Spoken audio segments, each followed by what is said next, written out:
Welcome to দিয়াঞ্চক। তো এখন রয়েছে কিন্তু দিয়াঞ্চকে, আর এই দিয়াঞ্চকে মানে আমি কয়েক মাস আগে এসেছিলাম সেই বর্ষাকালটায়, তখন কিন্তু পুরোপুরি এই যে জায়গাটা অ্যাকচুয়ালি পুজোর সময় মানে ভেঙে গেছিলো এই পোলটা, আমি এই নিয়ে ভিডিও করেছিলাম। আর এখানে কিন্তু টোটাল দেখতে পাচ্ছ যে নৌকা ঘাটটা, এই নৌকা ঘাটটা কিন্তু নৌকায় পার করতে হয়েছিল। এই যে পোলটা হয়ে যাওয়ার পরে কিন্তু অনেক মানুষের সুযোগ সুবিধাগুলো হয়েছে। যেহেতু আমি কয়েকদিন আগে এসেছিলাম যখন সেই দুর্গাপুজোর সময়, তখন কিন্তু এই জায়গাটায় পোলটা থাকেনি, তখন এই যে ঢালটা দেখতে পাচ্ছ, এই ঢালটা দিয়ে যে পাটা আর এই দুটো পাটা দিয়ে কিন্তু নৌকা পারাপার হচ্ছিলাম, কিন্তু অসংখ্য বাইক নিয়ে একসঙ্গে কিন্তু পারাপার হতে হয়েছিল এই জায়গাটা। আর এখন দেখুন চেপে পারাপার হচ্ছে, মানে কতটা ভালো লাগছে বুঝতেই পারছো জায়গাটা। অ্যাকচুয়ালি এই জায়গাটা থেকে কারা দেখছো অবশ্যই শেয়ারটা করে দেবে ভিডিওটা, আমি আজকে এদিকে এসেছিলাম সেই জন্যই করলাম। আর এখানে এই যে দেখতে পাচ্ছেন মোটামুটি মোটরসাইকেল পিছু কিছু কিছু পয়সা নেওয়া হয়, নিয়েই কিন্তু এখানে যাতায়াত হয়, যেহেতু এটা তৈরি করতে অনেক টাকা খরচা হয়ে গেছে।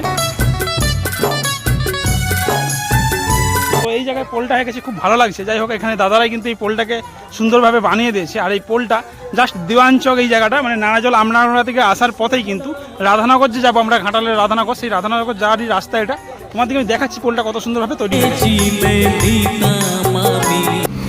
দেখো এই পোলটা হয়ে যে কি সুবিধা হয়েছে, পোলটা হয়ে গিয়ে কিন্তু কয়েক হাজার হাজার মানুষ যেহেতু দিনের থেকে যাতায়াত করে, আর এখান দিয়ে কিন্তু এই পোল দিয়ে সমস্ত মানুষজনেরা দেখছো কিন্তু এইটা দিয়ে কিন্তু পারাপার করছে, মারুতি গাড়ি সমস্ত কিন্তু কিন্তু চেপেই পারাপার হচ্ছে এই জায়গাটা। আর এখানে সামনে রয়েছে কিন্তু সেই দিয়াঞ্চক হাই স্কুল।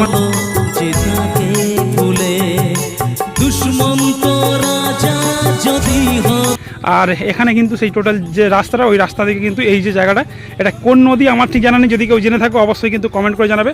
আর সামনেই কিন্তু একটা বট গাছ রয়েছে, আর এখন সূর্য কিন্তু অস্ত যাবে এই জায়গাটা। তো এই দিয়াঞ্চকে কিন্তু আজকে প্রথমবার না অনেকবারই এসেছিলাম। তো এইখানে জায়গাটা কিন্তু খুব সুন্দর লাগে, যার গ্রাম্য পরিবেশের মধ্যে এত সুন্দর একটা পোল, তারপরে এখানে সে নৌকা ঘাটে যাতায়াত, সব মিলিয়ে একটা অমায়িক পরিবেশ। আর দিয়াঞ্চক থেকে কারা কারা দেখছো বা নারাজল থেকে বা আমডাঙ্গা থেকে অবশ্যই কিন্তু ভিডিওটা শেয়ার করে দেবে। তো চলো ভিডিওটা এই পর্যন্ত, টাটা, সবাই ভালো থাকবে, সুস্থ থাকবে, আবার দেখাবে নতুন একটা ব্লগ ভিডিও।